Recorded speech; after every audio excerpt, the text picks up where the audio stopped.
मुझे तुमसे हर हाल में शादी करनी है और मैं तुमसे शादी करके ही रहूंगी। कविता की आवाज में जिद थी, जुनून था और एक अजीब सी दीवानगी भी, जो उसके पूरे वजूद से टपक रही थी।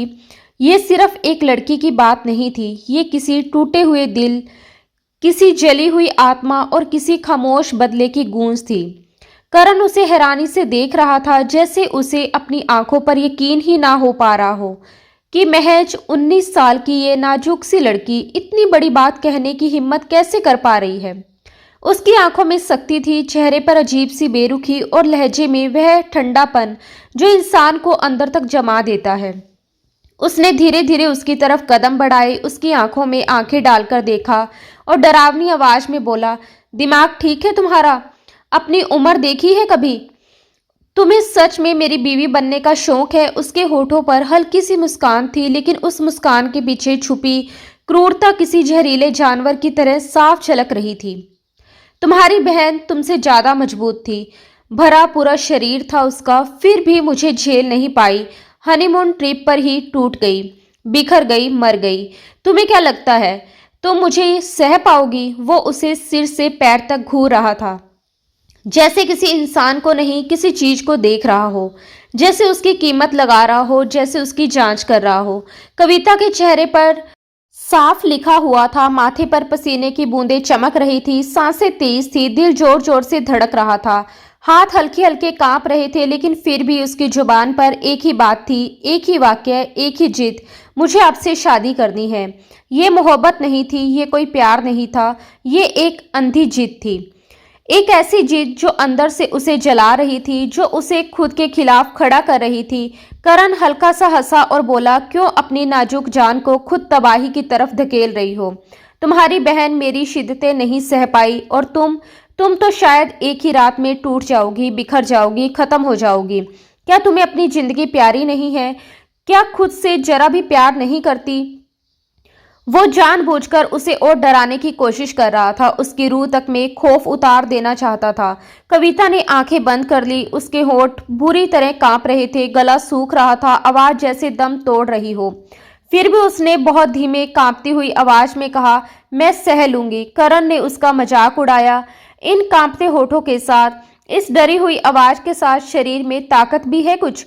सुनो लड़की, मैं करण सहगल हूं, शेर हूं मैं। अपने आप को मुसीबत में मत झोंको। दीवानगी तुम नहीं झेल पाओगी, अपनी छोटी सी जान पर रहमत खा लो।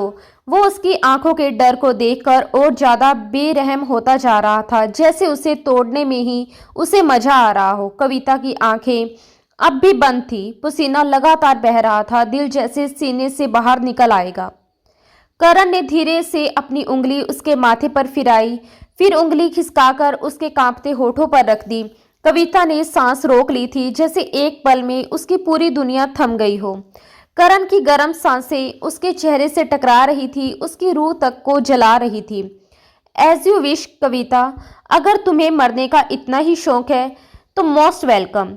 मेरे करीब आने का एक्सपीरियंस भी ले लो। उसकी आवाज रूखी और जहरीली थी।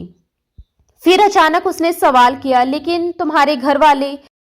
एक बेटी तो मेरे कारण खो चुके हैं, क्या सच में मान जाएंगे वो? कविता बहुत धीमे बोली, मैं मना लूंगी।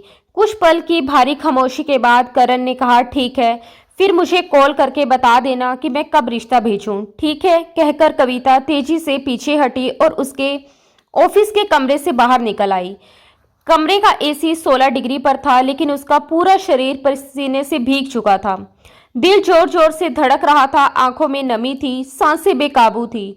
वो जानबूझकर खुद को उस इंसान के हवाले करने जा रही थी जिसे वो राक्षस मानती थी, जिसने उसकी बहन पर जरा भी दया नहीं की थी, जिसने उसकी बहन की जिंदगी छीन ली थी।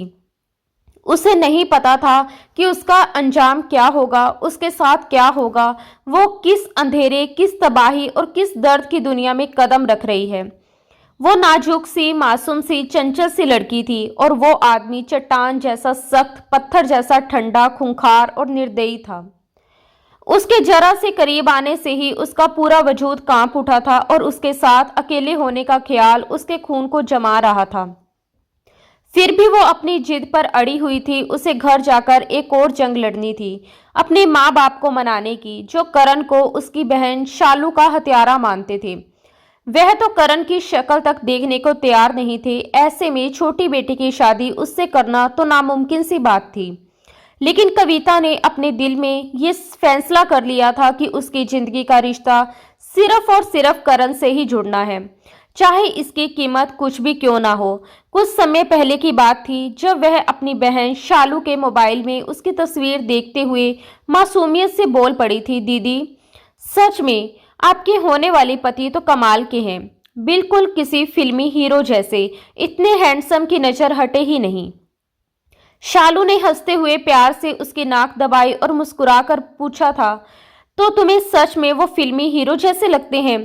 कविता ने बिना सोचे समझे जवाब दिया था, और क्या, आप तो बहुत लकी हो दीदी, मैं आपकी जगह होती एक पल भी सोचने का वक्त नहीं लेती। इस पर शालू ने हल्की सी गंभीर आवाज में कहा था कि उसे सिर्फ बाहरी खूबसूरती आकर्षित नहीं करती, उसे करण का एटीट्यूड कुछ ज्यादा ही सख्त और रफ लगता है, जैसे ड्रामा सीरियल्स का कोई रफ हीरो। लेकिन कविता अपनी ही दुनिया में थी, उसे तो बस वही लड़का पसंद आ गया था, पहली ही नजर में दिल को छू गया था। वह हंसते हुए कहती रही कि लड़कियां ऐसे ही लड़कों पर मरती हैं, और कसम से जब उसकी शादी का वक्त आएगा तो वह भी बिल्कुल करण जैसा ही दूल्हा चाहेगी। उसकी बातों पर शालू बस हंसती रही और उसे पढ़ाई पर ध्यान देने की नसीहत देती रही। कुछ ही समय बाद शालू का रिश्ता करण से तय हो गया। एक रात अचानक करण का फोन आया तो शालू घबरा गई, दिल पर हाथ रखकर बोली कि ना जाने क्यों उन्होंने कॉल किया है। नंबर पहले से सेव था क्योंकि कविता ही चुपके से उसका नंबर मोबाइल में सेव कर चुकी थी। कविता ने यह देखा तो किताब बंद कर दी और मजाक में बोली, वाह दीदी कितना रोमांटिक है, जल्दी बात करो ना, मुझे भी सुनना है, मंगेतर लोग क्या बातें करते हैं। शालू ने उसे आंख दिखाकर चुप करवाया और घबराई हुई आवाज में फोन उठाया। दूसरी तरफ से करण की आवाज आई, सवालों से भरी, सख्त और हुक्म चलाने वाली। फोन देर से उठाने पर नाराजगी, पहली बेल पर फोन उठाने का आदेश, इंतजार ना करने की आदत का ऐलान। शालू तो उसकी आवाज से ही सहम गई। फिर उसने साफ साफ कह दिया कि उसे डरी सहमी लड़कियां पसंद नहीं हैं, उसे आत्मविश्वासी और बिंदास लड़कियां चाहिए, और अगले ही दिन उसे लेने आने और बाहर खाना खाने की बात तय कर दी। बिना उसकी राय जाने जब शालू ने हिम्मत करके कहा कि वह ऐसी लड़की नहीं है और उसे ये सब पसंद नहीं, तो करण का रवैया और सख्त हो गया। उसने साफ कह दिया कि उसे ना सुनने की आदत नहीं है, जो वह तय करता है वही होगा, और अब जब वह उसकी होने वाली बीवी है तो उसे उसकी पसंद के हिसाब से खुद को ढालना होगा। पहली ही कॉल ने शालू को अंदर से हिला दिया था, लेकिन नया रिश्ता होने की वजह से वह कोई बवाल नहीं चाहती थी, इसलिए अगले दिन वह उसके साथ चली भी गई। मगर जब वह वापस लौटी तो बिल्कुल बदली हुई थी, खामोश, उदास, बूझी बुझी सी। कविता बार बार पूछती रही कि क्या हुआ, पहली मुलाकात कैसी रही, करण से क्या बातें हुई, लेकिन शालू चुप रही, कुछ नहीं बोली।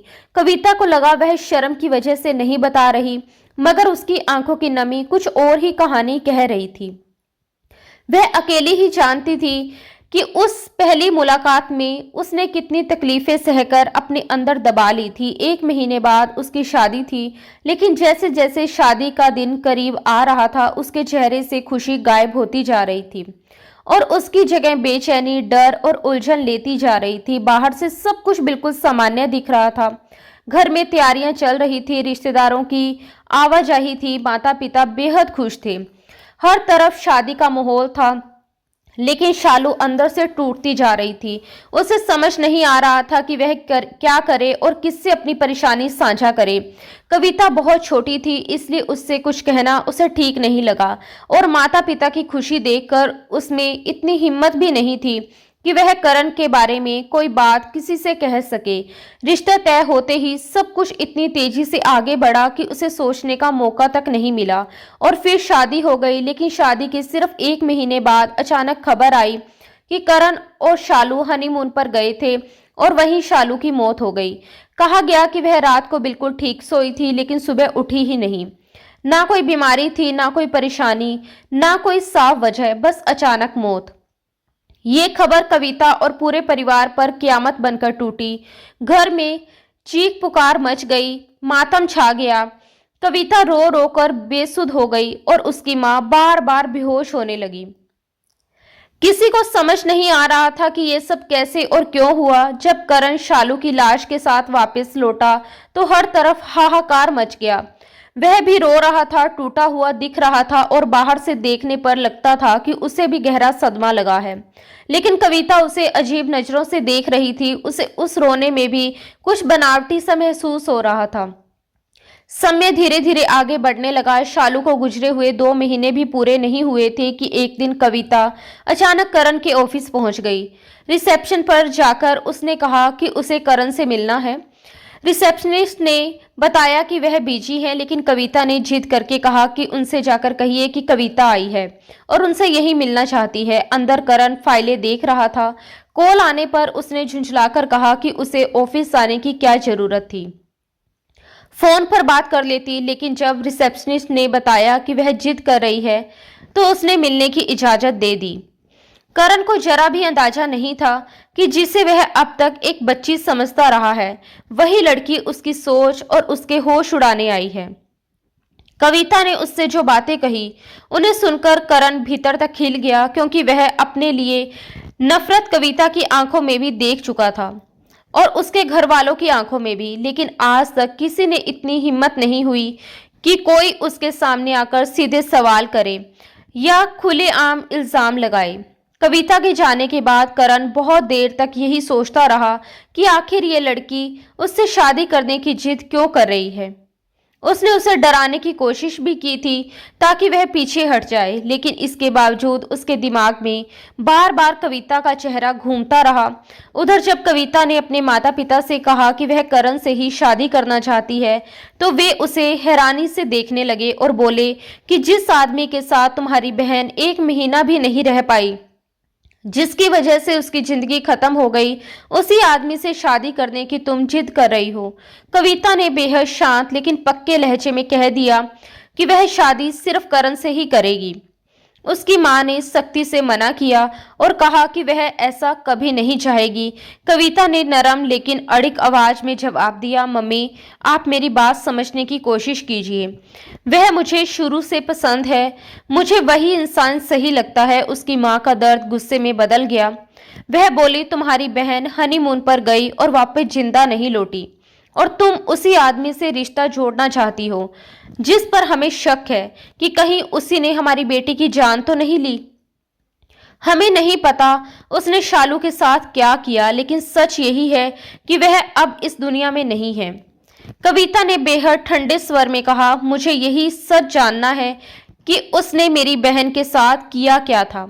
मां ने टूटे हुए दिल से कहा, तुम्हारी सोच सुनकर डर लगता है, जैसे जहर को जहर साबित करने के लिए तुम खुद उसे पीना चाहती हो।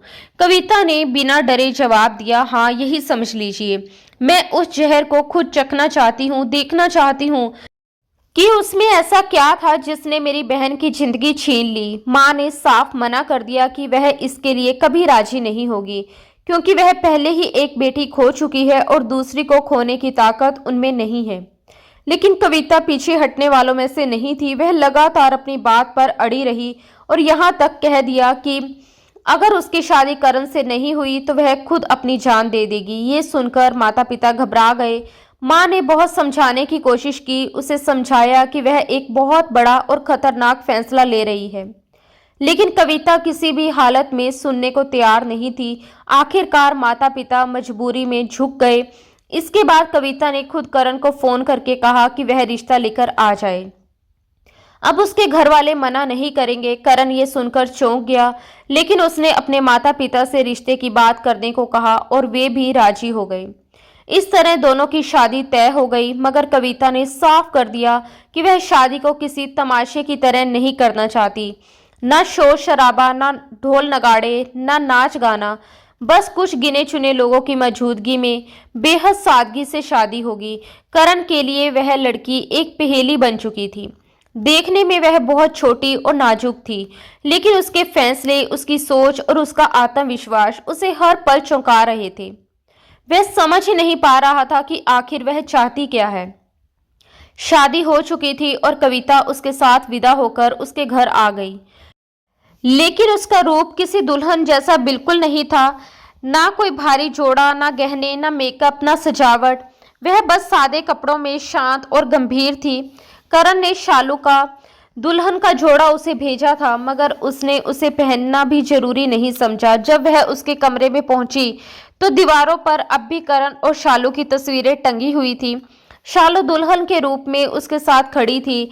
चेहरे पर बनावटी मुस्कान और आंखों में गहरी उदासी थी। कविता ने आंखें बंद की तो उसे अपनी बहन की सिसकियों की गूंज सुनाई देने लगी। दिल भारी हो गया। तभी दरवाजा खुला और बंद हुआ।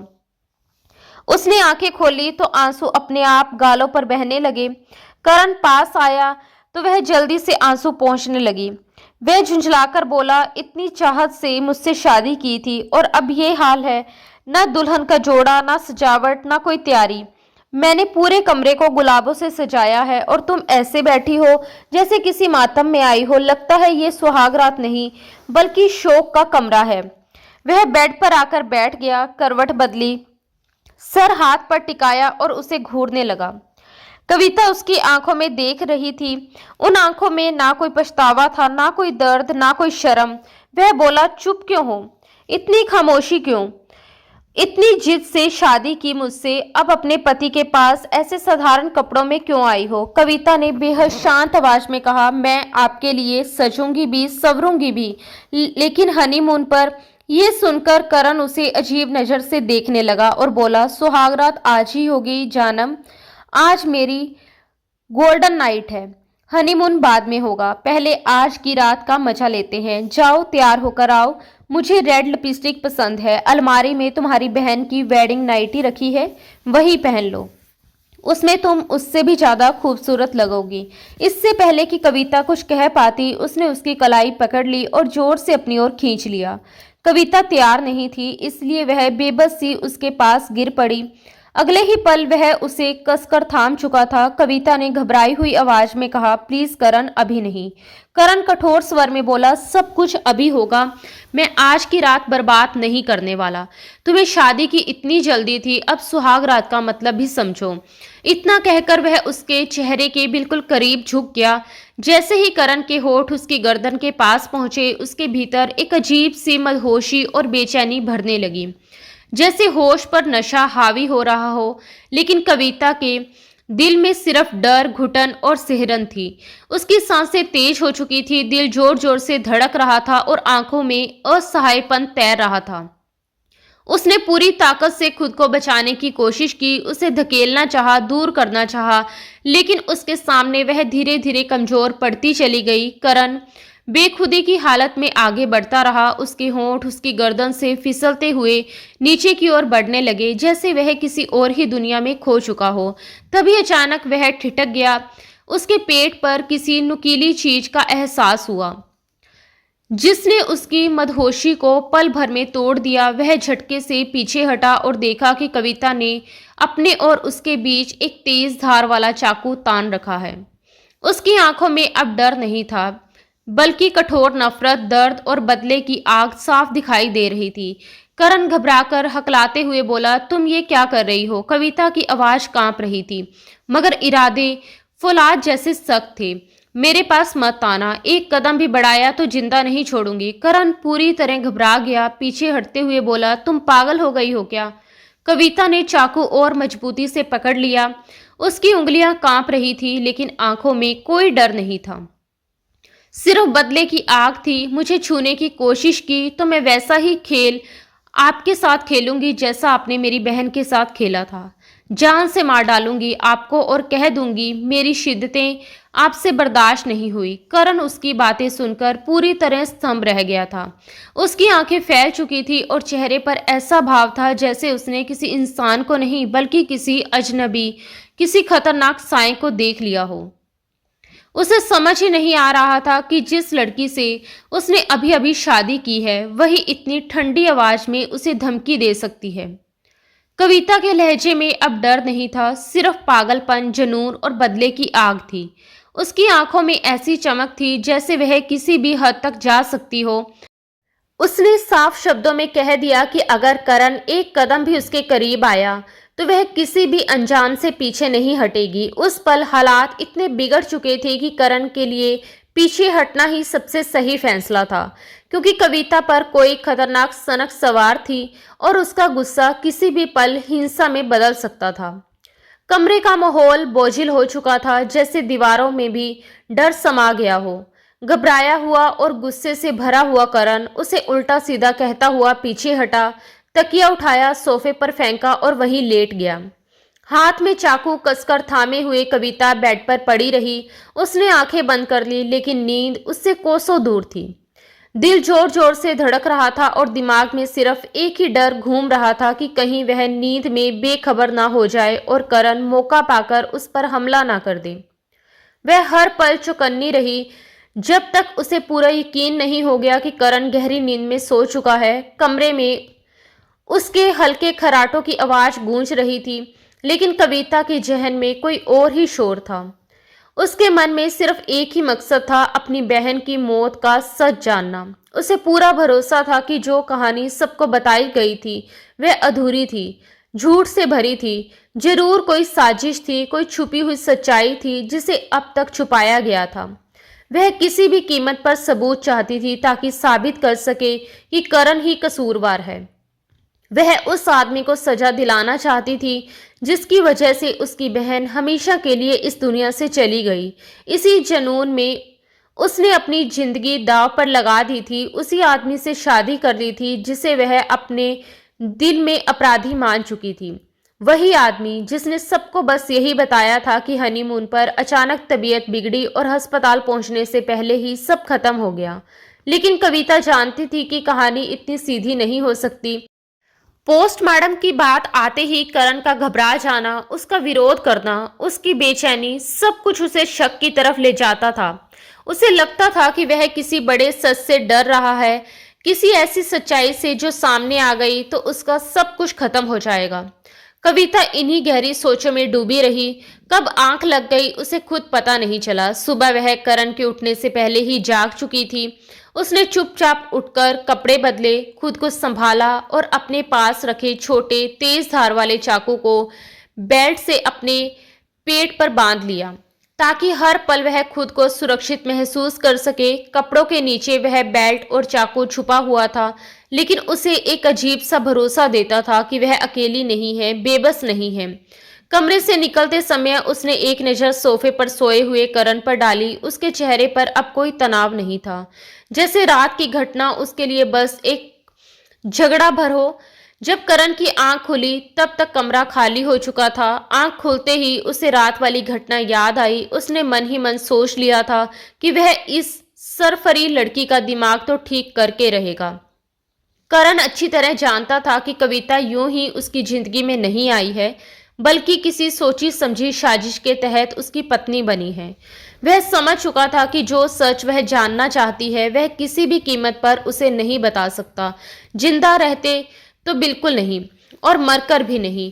वह उसे उस सच्चाई की हवा तक नहीं लगने देना चाहता था। ये सिर्फ पति पत्नी का रिश्ता नहीं था, बल्कि दो दिमागों के बीच चल रही एक खामोश जंग थी, जिसमें दोनों अपने अपने हथियारों के साथ आमने सामने खड़े थे। करण उठकर अलमारी के पास गया, कपड़े निकाले, नहा धोकर बाहर आया तो देखा कि कविता उसकी माँ के साथ डाइनिंग टेबल पर बैठी है। पहली बार उसने कविता को इस तरह देखा।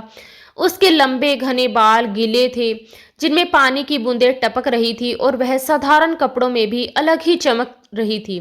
औरत के लंबे बाल करण की सबसे बड़ी कमजोरी थे। वह हमेशा से ही लंबे बालों का दीवाना रहा था। उसकी पहली पत्नी शालू के बाल तो बस कंधों से थोड़ा नीचे तक ही थे, लेकिन कविता के बाल उसकी पीठ तक जाते हुए किसी रेशमी लहर की तरह लग रहे थे। वह कुछ पल तक बस उसे देखता ही रह गया, जैसे नजरें हटाने की ताकत ही ना बची हो। फिर उसके पास वाली खाली कुर्सी खींचकर बैठ गया। करीब से देखने पर उसे एहसास हुआ कि कविता अपनी बहन से कई ज्यादा खूबसूरत है। चेहरे की बनावट, आंखों की गहराई, व्यक्तित्व में एक अलग ही कशिश थी।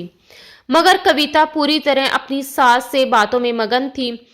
जैसे उसके सामने बैठा आदमी उसके लिए मौजूद ही ना हो। निर्मला जी ने बेटे को देखते ही कहा, आओ, हम सब तुम्हारा ही इंतजार कर रहे थे, नाश्ता शुरू करो, कविता कब से बैठी है। जैसे ही कविता ने पीछे मुड़कर देखा, तब तक करण कुर्सी खींचकर बैठ चुका था। वह चुपचाप अपनी प्लेट में आमलेट और ब्रेड लेकर नाश्ता करने लगी। माहौल ऊपर से बिल्कुल सामान्य लग रहा था, लेकिन टेबल के नीचे एक अलग ही खेल चल रहा था। नाश्ते के दौरान करण ने धीरे धीरे अपने पैर से उसके पैर को छूना शुरू किया। पहले हल्का सा, फिर जानबूझकर अपने अंगूठे को उसके पैरों पर रगड़ने लगा। कविता पहले तो बुरी तरह घबरा गई। दिल तेज तेज धड़कने लगा, जैसे किसी खतरे की घंटी बज गई हो। उसने उसकी तरफ देखा तो करण के चेहरे पर एक शरारती और जहरीली मुस्कान थी, जिसमें ना कोई शर्म थी ना कोई डर। वह और आगे बढ़ा, अपने पैरों का अंगूठा उसके घुटनों तक ले गया। कविता की सांसें तेज हो गई, शरीर सख्त हो गया। वह पैर पीछे खींचने लगी, लेकिन वह बार बार अपने पैर को उसके करीब ले आता रहा, जैसे जानबूझकर उसे असहाय करना चाहता हो। वह रुकने का नाम ही नहीं ले रहा था। कविता के अंदर गुस्सा उबाल मार रहा था। अगर उसके बस में होता तो वह सामने रखा गर्म चाय का कप उठाकर सीधे उसके चेहरे पर फेंक देती। वह उसे गुस्से से घूर रही थी, लेकिन उसे जरा भी फर्क नहीं पड़ रहा था, बल्कि वह और ढीठ होता जा रहा था। अपने पैरों से उसके पैरों और ऊपर के हिस्से तक बदतमीजी से छूता जा रहा था। कविता के लिए वहां बैठना मुश्किल हो गया। नाश्ता करना तो दूर की बात थी। बड़ी मुश्किल से उसने चाय के 2 घुट लिए और खड़ी हो गई। उसकी माँ ने प्यार से कहा कि बेटा, थोड़ा आराम कर लो, फिर रिसेप्शन के लिए पार्लर भी जाना है। शादी सादगी से हुई है, लेकिन रिसेप्शन अच्छे से करेंगे। करण ने बनावटी मुस्कान के साथ कहा, हाँ हाँ कविता, जाकर आराम कर लो। वैसे भी पूरी रात तुम ठीक से सो नहीं पाई। उसने जानबूझकर बेशर्मी की हदें पार कर दी थी। अपनी माँ के सामने भी उसे शर्म नहीं आ रही थी। कविता उसे गुस्से भरी नजरों से घूरती हुई बिना कुछ कहे कमरे में चली गई। थोड़ी ही देर में करण भी उसके पीछे कमरे में आ पहुंचा। उसकी आंखों में एक अजीब सी शरारत और अजीब किस्म की बेचैनी साफ झलक रही थी। कविता उस समय शीशे के सामने खड़ी अपने बालों में कंघी कर रही थी। बाल लगभग सूख चुके थे, इसलिए उसने उन्हें समेटकर एक जूड़ा बनाया और ऊपर क्लचर लगा लिया। तभी अचानक करण ने दरवाजा बंद किया और तेज कदमों से उसके पास आ गया।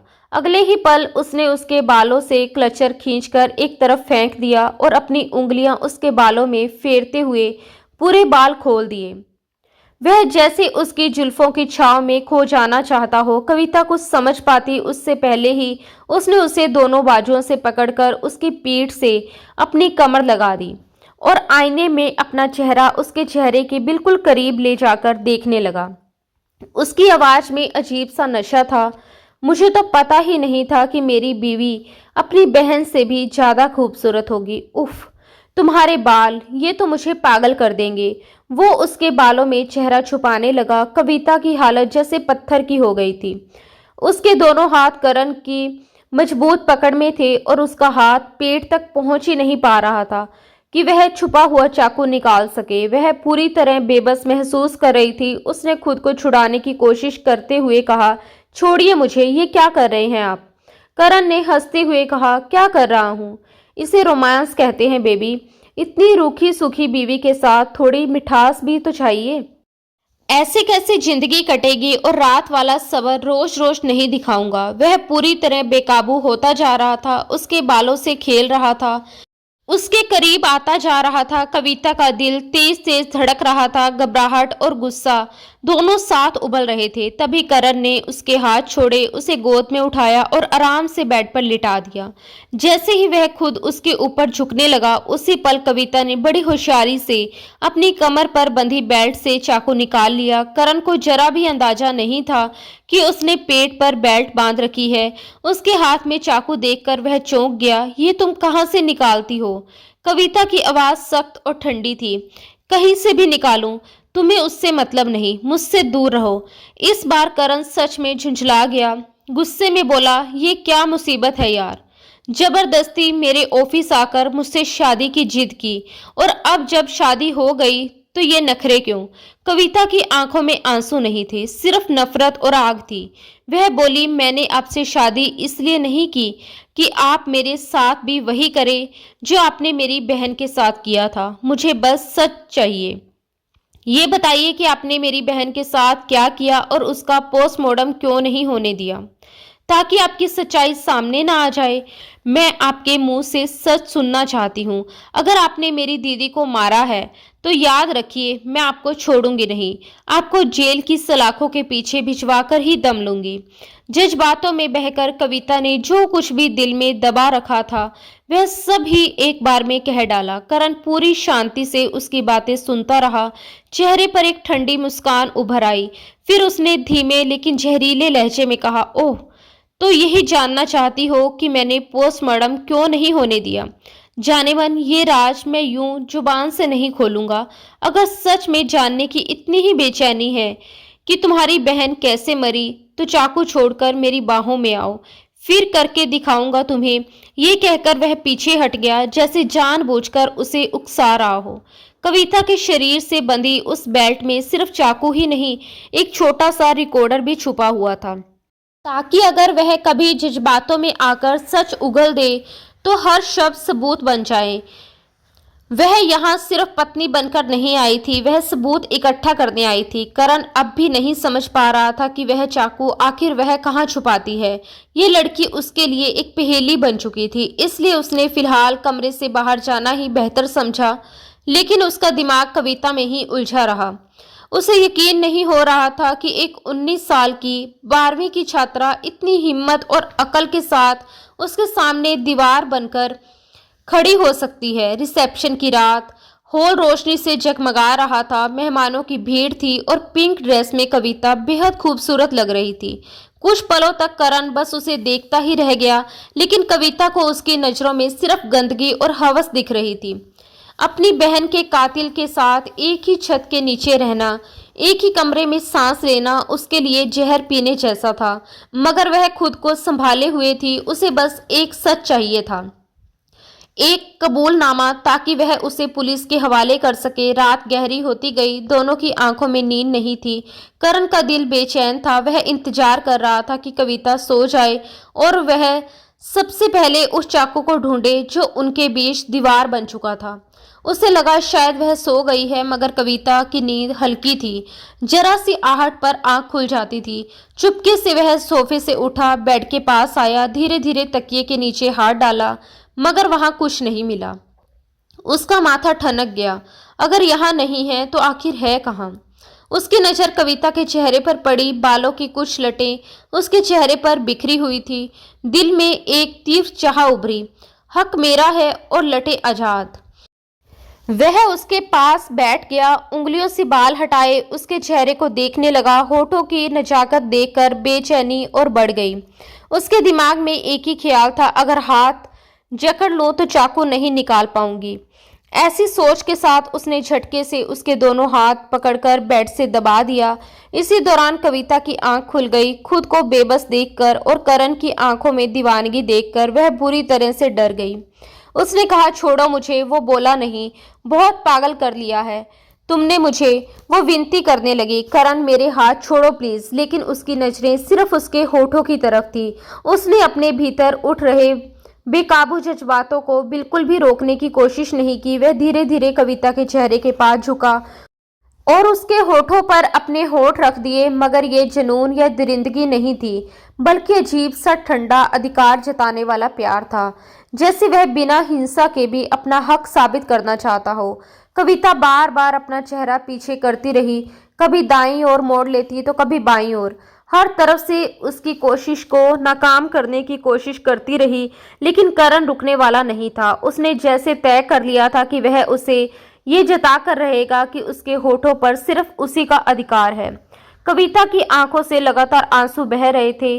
उसकी आंखों में गुस्सा, नफरत और बेबसी एक साथ भरी हुई थी, मगर करण की हर हरकत में सिर्फ एक अजीब सा ठहराव और ठंडा सा प्यार था।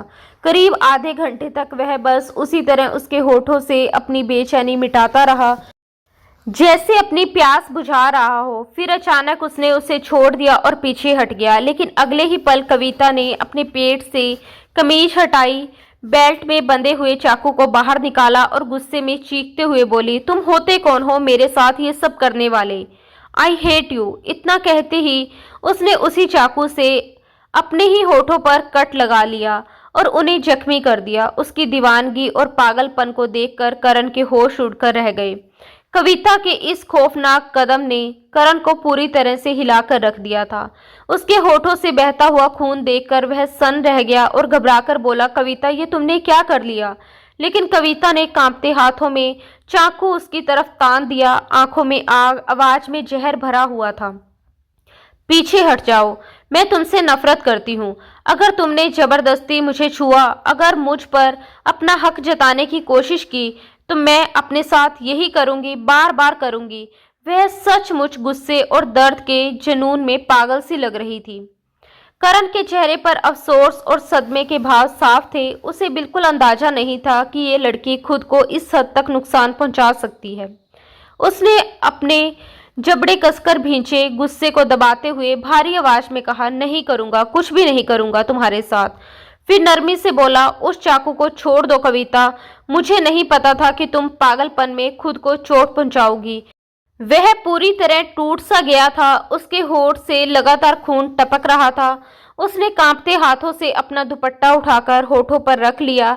आंखों में आंसू बह रहे थे। पहली बार करण को उस लड़की पर दया आई जो जानबूझकर खुद को तकलीफ दे रही थी। वह धीरे से बोला, कविता जो तुम कह रही हो वो ठीक नहीं है। मेरे बारे में शायद तुम्हें कोई बहुत बड़ी गलतफहमी है।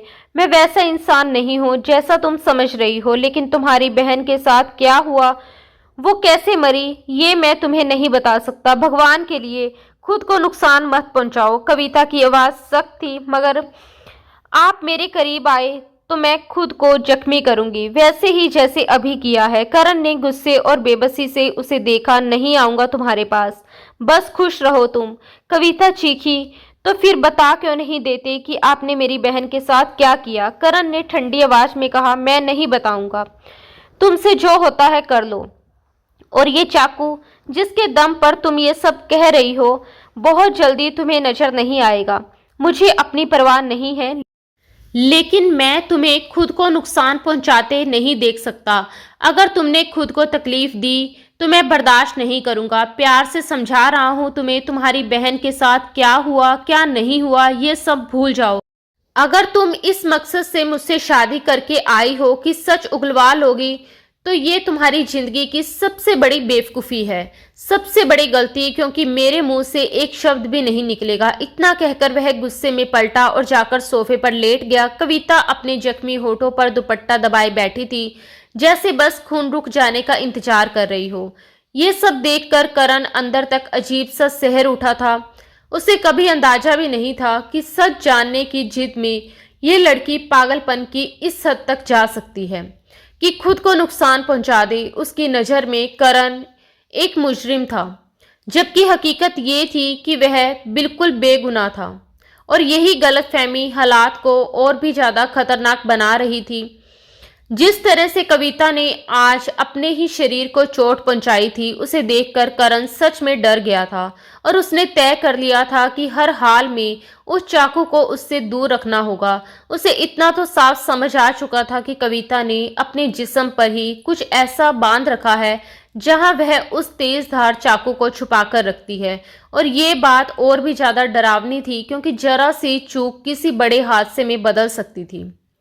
दूसरी तरफ करण के दो टुक बातों ने कविता को भी भीतर तक परेशान कर दिया था, क्योंकि वह साफ कह चुका था कि वह सच कभी नहीं बताएगा और उसके आने का मकसद भी समझ चुका है। फिर भी कविता हर हाल में सच्चाई जानने पर अड़ी हुई थी। अगले दिन से ही करण ने उससे पूरी तरह दूरी बना ली थी। ना कोई बात, ना कोई करीब आना, बल्कि 3-4 दिन तक उसने उससे बिल्कुल बातचीत नहीं की। बस एक बार दूध का गिलास लेकर साइड टेबल पर रख दिया और इतना कह दिया, ये मम्मी ने दिया है। और जब कविता ने साफ कह दिया कि वह दूध नहीं पीती, तो उसने ठंडे लहजे में जवाब दिया, नहीं पीना तो फेंक दो, या जाकर मेरी माँ को मना कर दो, जिन्हें तुम्हारी सेहत की बहुत फिक्र रहती है। जब करण की मां ने कविता के जख्मी होठ देखकर वजह पूछी तो वह चुप रही और सिर्फ करण को देखती रही, जिससे उनकी मां को यही लगा कि शायद ये सब उसी की हरकत है। करण अपनी मां से क्या कहता कि ये सब इस लड़की ने खुद अपने साथ किया है, इसलिए वह चुपचाप सारी डांट फटकार सुनता रहा, बिना कविता पर कोई इल्जाम लगाए, और बात वहीं खत्म कर दी। जब कविता ने दूध के गिलास को हाथ तक नहीं लगाया तो करण ने सख्त लहजे में कहा, देखो, खाने पीने की चीज को बेइज्जती मत करो, पीना है तो पियो वरना मम्मी को वापस कर दो। करण की मां जितनी शिद्दत से कविता का ख्याल रख रही थी, उतनी ही कविता की हिम्मत नहीं हो पा रही थी कि वह जाकर उनके हाथ में दूध का गिलास वापस थमा दे। इसलिए उसने बिना कुछ कहे चुपचाप दूध पी लिया। उसके होठ पूरी तरह जख्मी थे, दर्द की वजह से वह ठीक से कुछ खा पी भी नहीं पा रही थी, इसलिए मजबूरी में उसने दूध पीना ही बेहतर समझा और फिर थकी हुई सी बेड पर जाकर लेट गई। करण ये बात अच्छी तरह जानता था कि कविता से खाना नहीं खाया जा रहा, इसलिए उसने जानबूझकर अपनी मां का नाम लेकर दूध साइड टेबल पर रख दिया था, क्योंकि उसे पता था कि मां का हवाला देकर तो वह मना नहीं कर पाएगी। और ठीक वैसा ही हुआ, लेकिन वह सिर्फ दूध नहीं था, करण ने उससे नींद की गोलियां भी मिला दी थी ताकि वह गहरी नींद में चली जाए और वह उस खतरनाक चाकू को हमेशा के लिए उससे दूर कर सके। कुछ ही देर में कविता गहरी नींद में सो गई। जब करण उसके करीब आया तो उसने उसकी कमीज को धीरे से ऊपर किया तो उसके पेट पर एक चौड़ी सी बेल्ट बंधी हुई दिखाई दी, जिस पर बड़ी सावधानी से वह तेजधार चाकू छुपाकर रखा गया था। उसने बेहद संभल कर चाकू निकाल लिया और देखा कि उस पर प्लास्टिक का कवर चढ़ा हुआ था, यानी वह पूरी तरह सुरक्षित था। सीधे तौर पर कविता को नुकसान नहीं पहुंचा सकता था, लेकिन उसी पल उसकी नज़र एक छोटे से रिकॉर्डर पर भी पड़ी।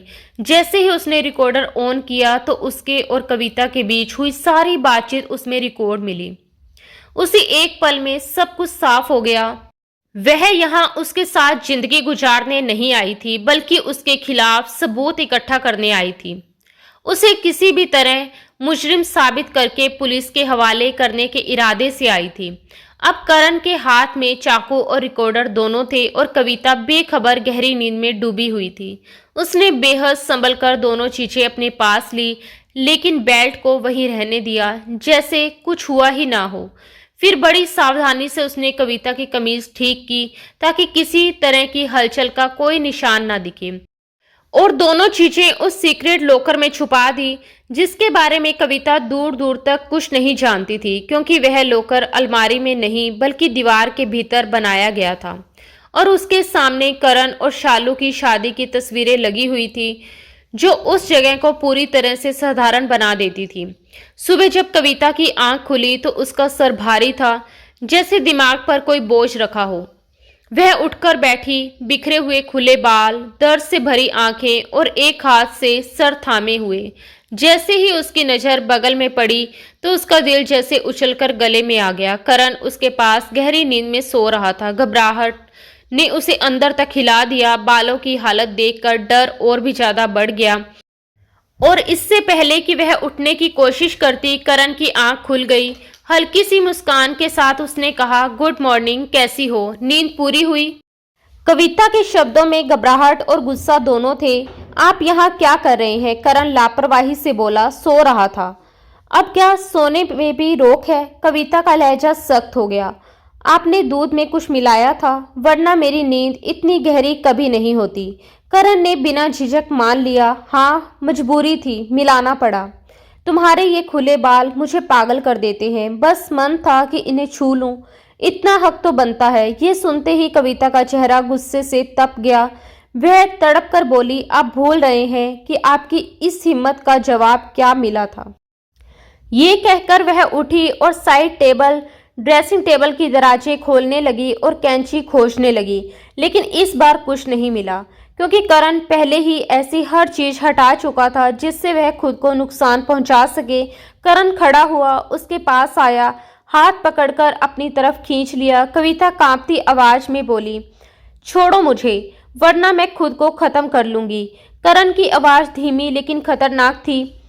मुझे तुम्हारे बालों से इश्क है, अगर एक भी बाल काटा तो याद रखना पूरी रात मेरी जिद झेलनी पड़ेगी।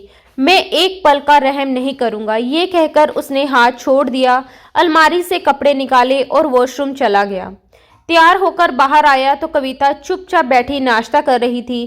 करण ने भी बिना कुछ कहे नाश्ता किया और ऑफिस निकल गया, लेकिन जाते जाते अपनी माँ से साफ कह गया कि कविता को ना बाहर जाने दें और ना उसे कैंची या छुरी जैसी कोई चीज़ दें, क्योंकि वह मानसिक रूप से परेशान है और ऐसी चीज़ें हाथ लगते ही खुद को नुकसान पहुंचा लेती है।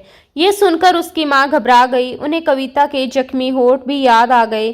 फिलहाल कविता अभी तक इस बात से अनजान थी कि उसकी बेल्ट में ना तो चाकू है और ना ही रिकॉर्डर। रात को जब करण घर लौटा तो कविता अब भी कमरे में ही थी, क्योंकि उसकी सास ने खुद किचन में खड़े होकर बावर्ची से खाना बनवाया था और उसे किसी काम को हाथ तक नहीं लगाने दिया था। जैसे ही करण कमरे में आया, कविता उसे देखते ही उठ खड़ी हुई। आंखों में गुस्सा, दर्द और जिद की आग थी। वह टूटे हुए मगर तीखे लहजे में बोली, मुझे सच बताते क्यों नहीं कि तुमने मेरी बहन के साथ क्या किया था। करण ने जानबूझकर उसे मानसिक रूप से तोड़ने वाले अंदाज में कहा, इजाजत दे दो तो बता दूं, मैं तो खुद भी बेचैन हूँ। वही सब दोहराने के लिए जो कभी शालू के साथ किया था, लेकिन वो सह नहीं पाई और उसकी आंखों में एक अजीब सी क्रूर शरारत चमक उठी। फिर वह लापरवाही से अपना वॉयलेट, गाड़ी की चाबी, सब कुछ साइड टेबल के ड्रॉर में रखता हुआ शर्ट के आस्तीनों के बटन खोलने लगा और हुक्म देने वाले लहजे में बोला, मेरे कपड़े निकाल दो, मैं शावर लेकर आ रहा हूँ। कविता का गुस्सा फूट पड़ा। उसकी आवाज कांपते हुए भी सख्त थी, मैं तुम्हारी नौकरानी नहीं हूँ, अपने काम खुद करो। ये कहकर वह सामने सोफे पर जाकर बैठ गई। उसके दिल में सिर्फ एक ही आग जल रही थी। इस शादी से उसे कुछ नहीं मिला, न सुकून, न सच, न कोई जवाब। उसे अब तक नहीं पता था कि शालू के साथ इस आदमी ने आखिर किया क्या था। करण ने चिढ़कर कहा, बहुत हो गई तुम्हारी जिद। मेरी बीवी होने के नाते मेरे सारे काम तुम्हारी जिम्मेदारी हैं। प्यार से समझा रहा हूँ, मेरे प्यार का गलत फायदा मत उठाओ। मैं शावर लेने जा रहा हूँ, कपड़े निकाल कर रख देना, वरना ऐसे ही बाहर आ जाऊंगा। ये कहकर वह बाथरूम में चला गया, लेकिन कविता ने उसके कपड़े निकालने की बजाय कमरे से ही बाहर निकल जाना बेहतर समझा। उसके दिमाग में बस एक ही बात घूम रही थी, ये खुद को समझता क्या है, मैं इसकी नौकर नहीं हूँ, मुझे इसके साथ जिंदगी नहीं गुजारनी, मुझे सिर्फ सच चाहिए। मेरी बहन के साथ इसने क्या किया था, बस यही जानना है। वह बेबसी और हताशा की आखिरी हद पर थी। समझ नहीं पा रही थी कि क्या करे और क्या ना करे, क्योंकि अभी तक उसके हाथ कोई ऐसा सुराग नहीं लगा था जिससे वह उसे मुजरिम साबित कर सके। काफी देर तक करण दरवाजे पर दस्तक देता रहा कि कविता उसके कपड़े दे दे, लेकिन कमरे के अंदर पूरी खामोशी थी। इसलिए जब वह कमरे में आया तो कमरा खाली था। गुस्से से उसने अपने कपड़े बदले और बाहर आया। चुपचाप से खाना खाने के बाद कमरे में आकर बेड पर बैठकर लैपटॉप पर काम करने लगा। कविता को अच्छी तरह पता था कि जब तक करण बेड पर बैठकर लैपटॉप पर काम करता रहेगा, उसकी आंखों में नींद आने वाली नहीं है। इसलिए जैसे ही वह कमरे में लौटी और उसे बेड पर टिक लगाकर काम करते हुए देखा, तो सीधे बिना किसी लाग लपेट के कह दिया, आप सोफे पर जाकर बैठ जाइए, मुझे सोना है। उसकी आवाज में थकान भी थी और मजबूरी भी, मगर करण की भौहें तुरंत सुंगड़ गई। उसकी आंखों में अकड़ और अहंकार उतर आया। वह ठंडे, सख्त और तानों से भरे लहजे में बोला, मैं तुम्हारा नौकर नहीं हूँ, ना कोई गुलाम कि तुम हुक्म चलाओ। कमरा मेरा है, बेड मेरा है और ये घर भी मेरा है। जहां दिल चाहेगा वहीं बैठूंगा। उसके शब्दों में सिर्फ अधिकार नहीं बल्कि सत्ता का नशा भी था। कविता ने कोई बहस नहीं की, बस गहरी सांस ली और चुपचाप सोफे पर जाकर लेट गई। सोफे के पीछे खिड़की थी और बाहर अचानक तेज तूफानी बारिश शुरू हो चुकी थी। बादलों की भयानक गरज, बिजली की चमक और हवा की सनसनाहट से कविता को बचपन से ही डर लगता था। वह बार बार कांपते हाथों से कभी पर्दा ठीक करती, कभी डर के मारे आंखें बंद कर लेती। उसका चेहरा सफेद पड़ चुका था, होंठ सूख रहे थे, सांसें तेज चल रही थी। उसके बदले हुए हाव भाव देखकर करण समझ गया कि उसे बारिश से डर लग रहा है। रात का 1 बज चुका था। कमरे में अजीब सी बेचैनी फैली हुई थी। करण ने धीरे से लैपटॉप बंद किया, उठकर सोफे के पास आया और अचानक खिड़की के पर्दे हटा दिए। बाहर चमकती बिजली की रोशनी और बादलों की डरावनी गर्जना सीधे कविता के चेहरे पर पड़ी। वह घबराकर उठकर बैठ गई, आवाज कांप रही थी। ये पर्दे क्यों हटाए आपने? करण ने नकली हैरानी और नाटकीय अंदाज में आंखें फाड़ते हुए कहा। क्यों, डर लग रहा है तुम्हें? जैसे किसी की कमजोरी पकड़कर उस पर वार करने का मजा ले रहा हो। कविता ने झूठी हिम्मत दिखाते हुए सिर हिलाया। नहीं, मुझे डर नहीं लग रहा। करण ने हल्की मुस्कान के साथ कहा। तो फिर इतना खूबसूरत नजारा है, ऐसे नजारों पर पर्दे क्यों डाले हैं? इन्हें तो खुलकर देखना चाहिए। वह उठकर बेड की तरफ बढ़ ही रही थी कि अचानक करण ने उसकी कलाई कसकर पकड़ ली। उसकी पकड़ में अजीब सी ताकत और जिद थी। वह झुककर उसके पास आया और धीमी आवाज में बोला, कभी बारिश में नहाई हो तुम? कविता घबराकर बोली, नहीं, मुझे ऐसा कोई शौक नहीं है। करण मुस्कुराया। उसकी मुस्कान में अजीब सी शरारत थी। मुझे बहुत शौक है। फिर उसकी आंखों में सीधे देखते हुए बोला, जानना चाहती हो उस रात मेरे और शालू के बीच क्या हुआ था? ये सुनते ही कविता का दिल जोर से धड़क उठा। उसके अंदर का डर एक पल को पीछे हट गया और जिज्ञासा, दर्द और सवाल आगे आ गई। उसने उसकी आंखों में देखते हुए कहा कि हाँ, बताइए क्या हुआ था। बस यही सुनते ही करण ने उसकी कलाई को और कसकर पकड़ लिया और उसे लगभग घसीटते हुए कमरे से बाहर ले गया। सीधे लॉन्च में होते हुए बाहर के दरवाजे तक दरवाजा खोला और जबरदस्ती उसे तेज बारिश में लॉन में खींच लाया, जहां मूसलाधार बारिश हो रही थी। हवा चीख रही थी, बिजली चमक रही थी। चौकीदार अपने क्वार्टर में सो चुका था और पूरे लॉन में उन दोनों के सिवा कोई नहीं था। कविता बुरी तरह घबरा गई थी। उसका पूरा शरीर डर से कांप रहा था, सांस उखड़ रही थी, दिमाग सुन्न पड़ता जा रहा था। और इसी बीच उस तूफानी अंधेरी रात में बारिश की आवाजों के बीच करण ने इस बीच उसके बालों की चोटी खोल दी। कविता कांपती हुई आवाज में बोली, ये आप क्या कर रहे हैं? मुझे छोड़ दीजिए। मगर करण की आंखों में एक अजीब सी कठोर चमक थी। उसने ठंडे लहजे में कहा, सच जानना है ना तुम्हें? और ये कहते ही उसने उसे अपनी मजबूत बाहों में जकड़ लिया। उसी पल आसमान में बादल जोर से गरजे, बिजली चमकी और तेज बारिश के शोर से घबराकर कविता डर के मारे उसके सीने से लिपट गई। दोनों हाथों से उसकी शर्ट पकड़ ली। पहली बार उसके मुंह से उसका नाम निकला, करण। मुझे डर लग रहा है, प्लीज मुझे अंदर ले चलो। मुझे बारिश से बहुत डर लगता है। लेकिन करण ने उसके कान के पास झुककर धीमी भारी आवाज में कहा, जब मैं तुम्हारे साथ हूं तो डर किस बात का? मैं तुम्हारा पति हूं, तुम्हारा जीवन साथी हूं। मेरे होते हुए तुम्हें निडर होना चाहिए। और उसने उसे अपने भीतर और कसकर समेट लिया। उसी पल कविता ने घबराकर अपनी पेट की बेल्ट के भीतर हाथ डालकर चाकू निकालने की कोशिश की, मगर वहां कुछ भी नहीं था, ना चाकू ना रिकॉर्डर। उसकी आंखें फटी की फटी रह गई। वह बदहवास सी करण की तरफ देखने लगी और वह जीत भरी मुस्कान के साथ बोला, आज हमारे बीच कोई दीवार नहीं है, ना तुम्हारा चाकू ना ही कोई और चीज। कविता की आवाज कांपने लगी। आपने जानबूझकर मुझे नशीला दूध पिलाया ताकि मुझे बेबस करके मेरे साथ ये सब कर सको। करण ने ठंडेपन से कहा, गलत क्या किया है? तुम मेरी बीवी हो, शादी का मतलब जानती हो ना? तुम मेरे लिए पूरी तरह जायज हो। जब चाहूं जहां चाहूं मैं अपना हक जता सकता हूं। तुमने खुद मुझसे शादी करने की जिद की थी। कविता ने रोते हुए कहा, आप मेरा मकसद जानते हैं। आपने मेरी बहन को मार डाला। ये सुनकर करण ने उसे और कसकर अपने करीब खींचा। उसकी गीली जुल्फों को हटाकर उसके कान में बेहद धीरे से फुसफुसाया, हाँ, मैंने मारा था। अगले ही पल उसने कविता को बाहों में उठा लिया और तेज कदमों से कमरे की तरफ बढ़ गया, जबकि कविता की आंखें सुन रह गई। उसके कानों में वही शब्द गूंज रहे थे, हाँ, मैंने मारा था। यही वो सच था जिसके लिए उसने अपनी जिंदगी दांव पर लगाई थी। मगर जिस अंदाज में ये सच सामने आया था उस पर उसका दिल यकीन करने से इनकार कर रहा था। करण ने उसे बेड पर लिटाया, खुद उसके ऊपर झुक आया। बाहर अब भी बारिश लगातार बरस रही थी। कविता समझ चुकी थी कि अब उसे रोक पाना नामुमकिन है।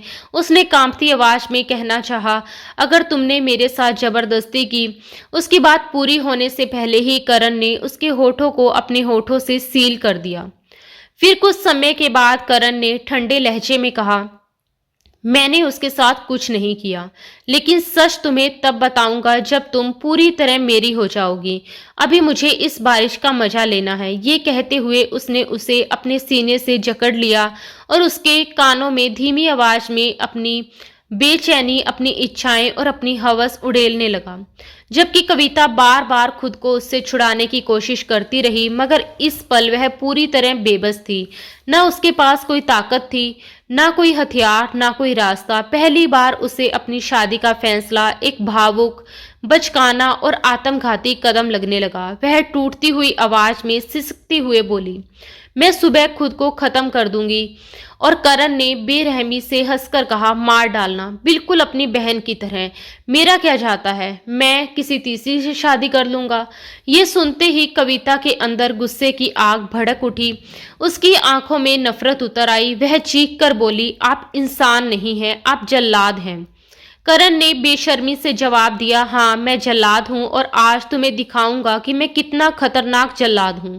तेज बरसती बारिश के बीच वह उसे जबरन गोद में उठाकर पहले लॉन में ले गया, फिर कमरे तक घसीट लाया, बेड पर पटक दिया और घूमकर दरवाजा बंद कर दिया।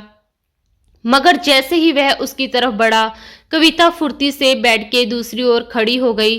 करण झुंझलाकर बोला, देखो मुझे परेशान मत करो। वह पूरी ताकत से चीख पड़ी, आप धोखेबाज हैं, चीटर हैं, मुझे नहीं रहना आपके साथ। करण गुस्से और मजबूरी के मिले जुले लहजे में बोला कि ये शादी तुमने अपनी मर्जी से की थी, अब मुझसे अलग रहने का सवाल ही नहीं उठता। ये कहते हुए वह उसकी तरफ बढ़ा तो कविता घबराकर पीछे हटी और दीवार से जा लगी। उसके दोनों हाथ दीवार पर टिके थे, जैसे उसने उसके भागने के सारे रास्ते बंद कर दिए हों। लेकिन कविता फूट फूट कर रो पड़ी और कांपती आवाज में बोली कि तुम मेरी बहन के कातिल हो। ये सुनते ही करण का चेहरा एकदम शांत हो गया। उसकी आवाज में पहली बार कठोरता नहीं बल्कि थकान और गंभीर सच्चाई उतर आई। उसने कहा कि उसने शालू के साथ कुछ भी गलत नहीं किया। सच ये था कि शालू किसी और से प्यार करती थी, दिल से किसी और को चाहती थी, लेकिन घर वालों के दबाव में उसने उससे रिश्ता जोड़ लिया था। जब पहली बार वह उसे रेस्टोरेंट में मिलने बुलाया तो शादी के कार्ड तक छप चुके थे और रिश्ता तय हो चुका था। वही शालू ने उसे सच बताया था कि वह किसी और को चाहती है, मगर उसके पास पीछे हटने का कोई रास्ता नहीं था, क्योंकि ये उसके खानदान की इज्जत का सवाल बन चुका था। उसने कहा कि उसने शालू को कभी हाथ तक नहीं लगाया। हनीमून की जगह भी शालू ने खुद चुनी थी, क्योंकि वही वह लड़का रहता था जिससे वह प्यार करती थी। उसने बहुत समझाया था कि पहले उसे उस लड़के से मिलने दे, क्योंकि कई लड़के प्यार के नाम पर सिर्फ धोखा देते हैं, और अगर वह लड़का सच में शालू के लायक हुआ तो वह खुद उसे तलाक देकर उसकी शादी उसी से करवा देगा। लेकिन शालू जिद्दी थी। उस रात वह उसी लड़के के पास गई जिसने उसे बुरी तरह तोड़ दिया, उसके साथ हैवानियत की और उसकी हालत ऐसी कर दी कि जब वह होटल के कमरे तक लौटी तो दरवाजे पर दस्तक देते ही बेहोश होकर गिर पड़ी। वह उसे अस्पताल लेकर गया, लेकिन डॉक्टरों ने हाथ खड़े कर दिए। मरने से पहले शालू ने उससे वादा लिया था कि वह उसके घर वालों को पूरी सच्चाई नहीं बताएगा, ताकि मरने के बाद लोग उसकी बदनामी ना करें, और वह आज तक वह वादा निभा रहा है। उसने गहरी सांस लेकर कहा कि पोस्टमार्टम इसीलिए नहीं होने दिया क्योंकि जो कुछ उसके साथ हुआ था उसके लिए दुनिया उसे ही जिम्मेदार ठहराती और सारा इल्जाम उसी पर आता। फिर उसने थके हुए स्वर में कहा कि अगर तुम्हें मेरी बात पर भरोसा है तो मेरे साथ एक पत्नी की तरह रहो, और अगर तुम्हें लगता है कि मैं झूठ बोल रहा हूं तो फैसला तुम्हारे हाथ में है। तुम चाहो तो मुझे चाहो तो उसे छोड़ सकती हो। अगर तुम्हें सच में लगता है कि तुम्हारी बहन का कातिल है तो मैं तुम्हें भी आजाद कर दूंगा। लेकिन कविता, मैं तुमसे प्यार करने लगा हूँ, इसलिए स्वार्थी होकर फैसला मत करना। करण की बातें कविता के दिल दिमाग में किसी तूफान की तरह घूमने लगी और उसे अचानक शालू की आखिरी कॉल याद आ गई। वह बार बार यही कह रही थी कि उसने उससे बहुत कुछ छुपाया है, कि उसे कुछ जरूरी बताना है, लेकिन हर बार आवाज टूट जाती थी, जैसे नेटवर्क ही उसका साथ ना दे रहा हो। शब्द अधूरे रह जाते और बात पूरी होने से पहले ही कॉल कट जाती।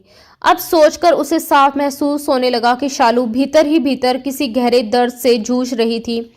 शादी से पहले भी कविता ने कई बार देखा था कि वह फोन पर किसी से बात करती थी और जैसे ही वह कमरे में कदम रखती, शालू झट से फोन बंद कर देती। उसकी आंखों में एक अजीब सी उदासी होती थी। करण से जुड़े रिश्ते को लेकर वह कभी दिल से खुश नहीं दिखी और कविता खुद भी इस रिश्ते को लेकर पूरी तरह आश्वस्त नहीं थी, मगर माँ बाप की पसंद के आगे दोनों बहनों ने चुप रहना ही बेहतर समझा था। उसी खामोशी के बीच करण बिना कुछ कहे बाथरूम चला गया, शावर लेकर बाहर आया और थके हुए जिस्म के साथ सोफे पर लेट गया। उधर कविता की आंखों से नींद कोसों दूर थी। पूरी रात उसकी यादों में शालू ही घूमती रही। उसे याद आया कि कैसे कभी कभी वह कॉलेज जाते वक्त बैग में गिफ्ट बैग लेकर निकलती थी, कभी जेंट्स परफ्यूम खरीदती, कभी मर्दों की घड़ियां, और जब पूछा जाता तो हर बार कोई नया बहाना तैयार होता।